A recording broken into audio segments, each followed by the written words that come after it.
Why are we so afraid to be open? We have been hurt before. We have been betrayed. So we make a vow. We say, never again. We build a wall. We carry a shield. We decide that to be safe means to be closed. But here is the tragedy of the shield. It protects you from the arrow, yes, but it also hides you from the kiss. It blocks the pain, but it also blocks the sun. This was the lonely safety of a warrior named Kael. Years ago, he was heartbroken.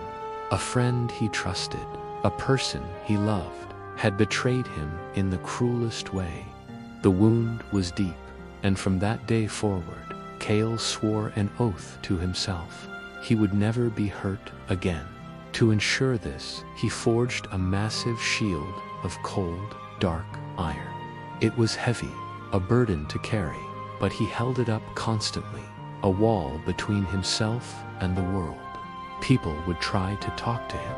Old friends would call his name. Strangers would offer a smile.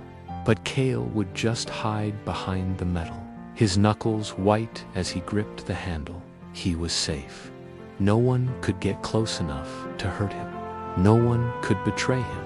But in his fortress of one, he was always in shadow. The sun never touched his skin. He grew pale, cold, and utterly isolated in the prison he called safety. His world shrank to the size of the iron plate he held before his eyes. The vibrant colors of life faded to a monochrome gray. The sounds of laughter and conversation were muffled, distant echoes from a world he no longer belonged to. He walked through crowded markets, yet he was completely alone. He stood in beautiful fields, yet saw nothing but the cold, dark reflection in his own shield. He had successfully protected himself from all potential pain, and in doing so, had walled himself off from all possible joy. One day, his wandering led him to a bright, sun-drenched valley. The air was warm and smelled of earth and blooming flowers, and in the center of this valley, he saw a peculiar sight.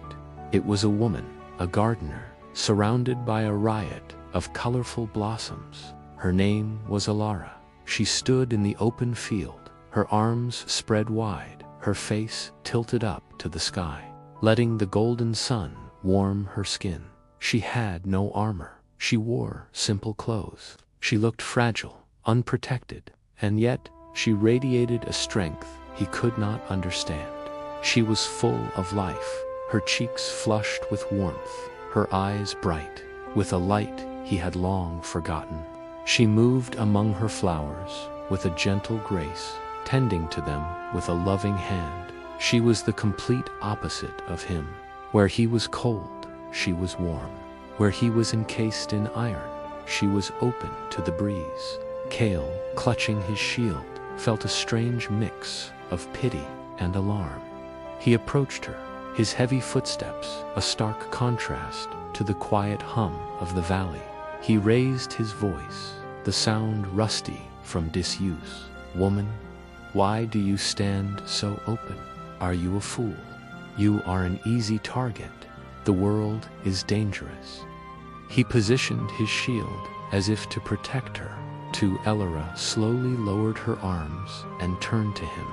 Her eyes were kind, and a gentle smile touched her lips. She wasn't offended. She wasn't afraid.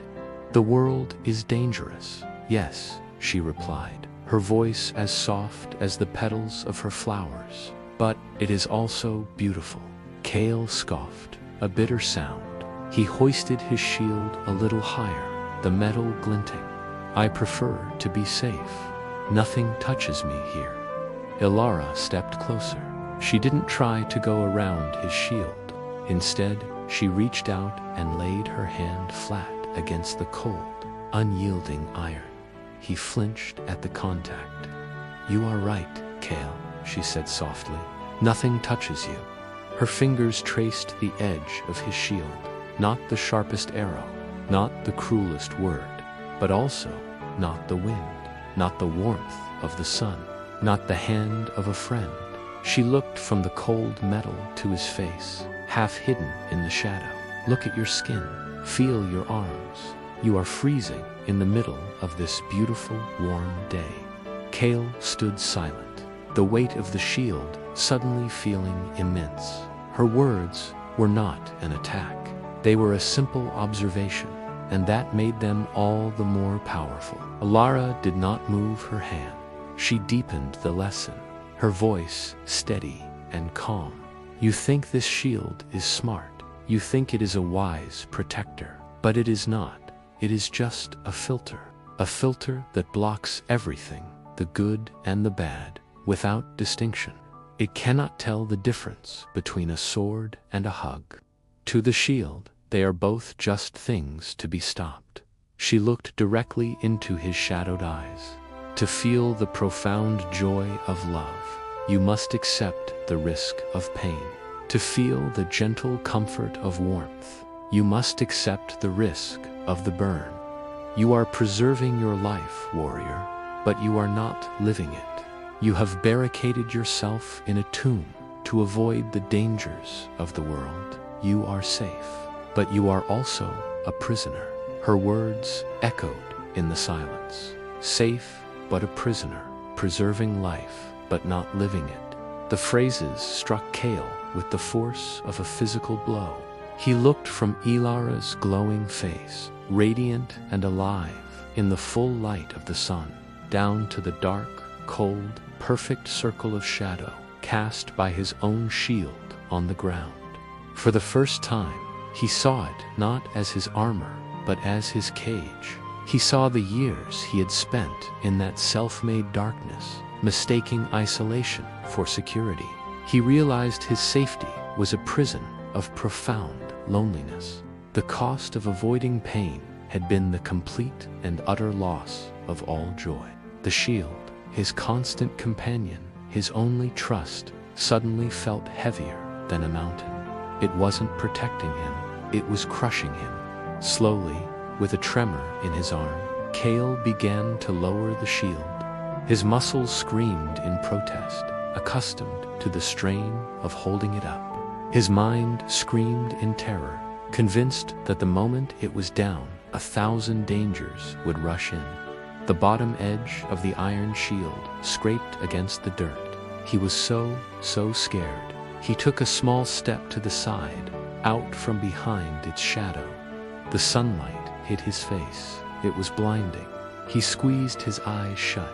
It was so intense, so foreign. It felt like it might burn his pale skin. He was exposed. He was vulnerable. Any passerby could see him. Anyone could speak to him. Anyone could hurt him. But then, something else happened. A warm breeze, carrying the scent of flowers and damp earth, touched his cheek. It was a sensation he had not felt in years. He took a deep, shuddering breath, filling his lungs not with the stale, metallic air from behind his shield, but with the fresh, vibrant air of the valley. He slowly opened his eyes, squinting, and saw the world not as a muffled gray, but in its full, overwhelming color. The blue of the sky, the green of the grass, the impossible reds and yellows of Ilara's flowers. He was vulnerable, yes, but for the first time in a lifetime, he was warm. He was present. He was free. He did not throw the shield away. He simply left it there, a monument to a prison he had finally chosen to leave. And he took his first step, not as a warrior in hiding, but as a man walking back into the sun. The moral is that the walls we build to protect ourselves from pain also keep out love and joy. True courage is not in hiding behind a shield of indifference, but in daring to drop our defenses and letting the sun touch our hearts again, risks and all. Thanks for watching. If this story resonated with you, consider subscribing for more.